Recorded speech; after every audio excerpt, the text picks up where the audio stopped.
I believe that every movie adheres to the 29-point story structure. No matter if the writer outlines first or if they dive in blind, the end product follows the same 29 beats. RoboCop is my 35th piece of evidence. Ronnie Cox, Miguel Ferrer, and Kurtwood Smith at their campy slimiest. That's how you make a parody of corporate America. 34 years later, the villains are as relevant today as they were on opening weekend. And true to form, their nemesis is an uncorruptible law and order machine. Paul Verhoeven's cartoonishly gritty dystopia paints a grim future for unregulated capitalism, right down to the Ford Taurus. And it's striking that the near inanimate protagonist lumbers through a journey to rediscover his humanity in this environment. All the emotional beats resound because of a strict adherence to the 29-point story structure. Let's begin. A tight focus on the core elements of the protagonist's personality, inner conflict, and situation. We are introduced to a dystopian landscape where unchecked corporate control runs parallel to unchecked lawlessness in the streets. And Officer Murphy, a veteran no-nonsense cop and fresh transfer into the Detroit precinct.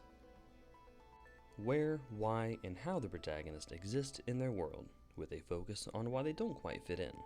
Murphy meets his scrappy partner Lewis, who personifies the 80s.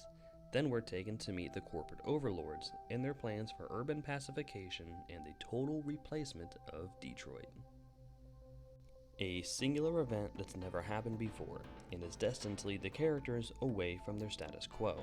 The corporate overlords introduce robotic policing to cleanse the city, or RoboCopping, if you will. An examination of what's different in light of the something new, what's the same in spite of it in relation to the status quo. Ed 209 murders an unarmed man as savagely as those gunned down in the streets, and Bob uses the catastrophe to push forward his proposal for urban pacification. The discovery that things are less than ideal, or an exploration of how badly things are. Murphy and Lewis give chase to the guy responsible for the latest cop killing. Then they split up and charge into a dark building filled with unarmed criminals without waiting for any backup whatsoever. Characters dedicate their effort to a specified goal, which is smaller in scope than the primary objective of the third act. Murphy hunts down and stops the criminals, while Lewis pushes through the pain to provide backup.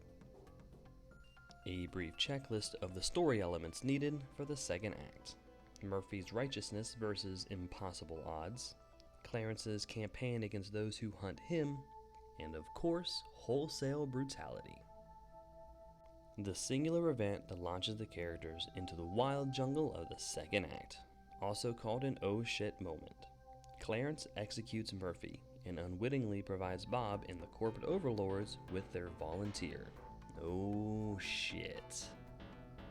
Characters must learn all new rules and expectations distinct to this adventure. Murphy beats impossible odds and somewhat survives his execution, and witnesses brief moments of his humanity being stripped away.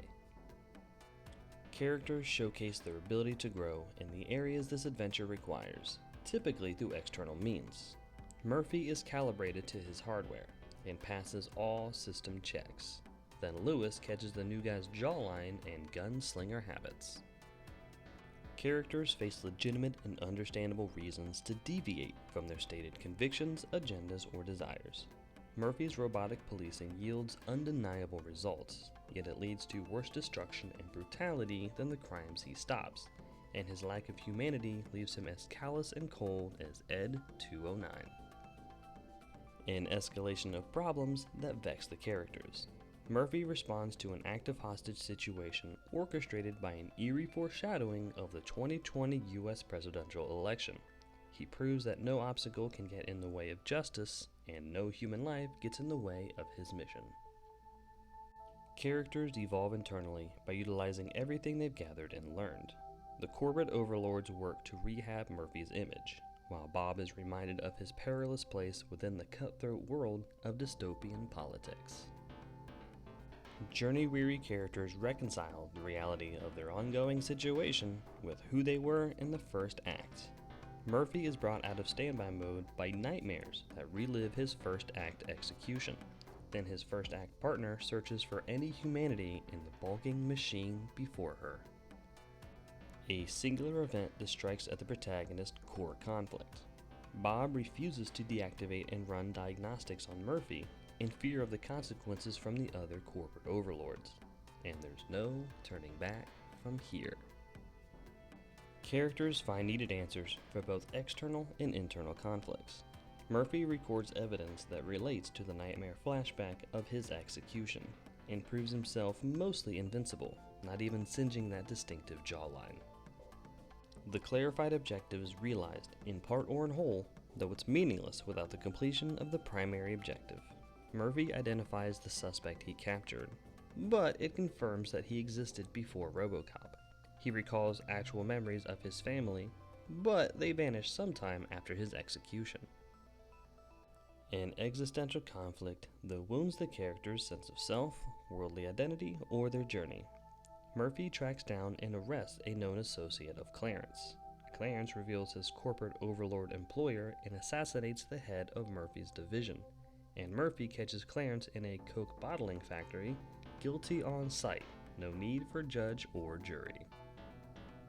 An undeniable win for the protagonist, typically in direct connection to the Rebirth.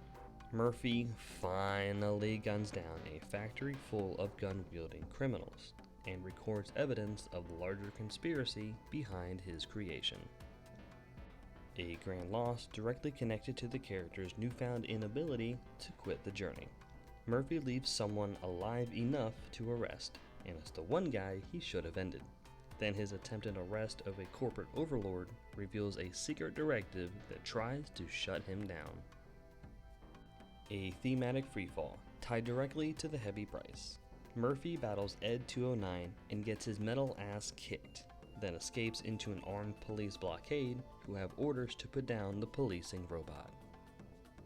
A singular event that robs the protagonist of seemingly any chance of success. The Detroit Police Department tries to execute Murphy in a blaze of gunfire. Characters cannot return to their starting personas, and must turn to face the primary objective. Lewis helps Murphy escape the corporate-owned execution squad.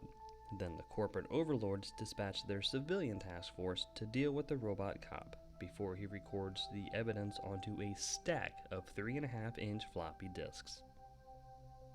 Characters move towards the climax while utilizing the major swings and sneaky misdirections of the story. Lewis morbidly stashes a half-dead Murphy where he half-died earlier, with callback joke after callback joke. Then Clarence's crew reassembles in chaotic, lawless fashion and rolls out for round 2 against the Super Cop.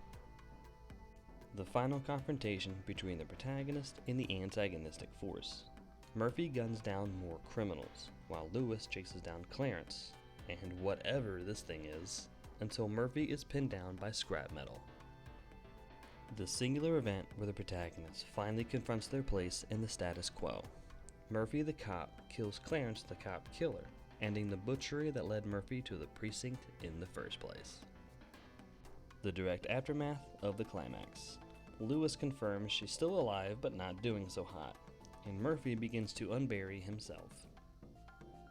The consequences of the climax in relation to other characters and the status quo. Murphy triumphs over Ed 209, then works within his programming to bring just one of the corporate overlords to justice. A tight focus on the protagonist contrasted from the opening. More machine than man, Murphy nevertheless holds on to the last shred of humanity in his circuitry. And there you have it, my 35th example to support my argument that all movies follow the exact same story structure, regardless of how the writer approaches their craft. RoboCop explores the death and resurrection of hope, successfully pairing it to an emotionless robot by striking firmly on every step of the 29-point story structure. But does this police brutality porn follow the same plot beats as the controversial conclusion to the political space drama that your father introduced you to way too young? Yes, it arguably does. Next on my docket, Star Wars: The Rise of Skywalker. Please subscribe to stay up to date with this and future videos, and please like and comment with your thoughts and reactions. I'll talk to you next time.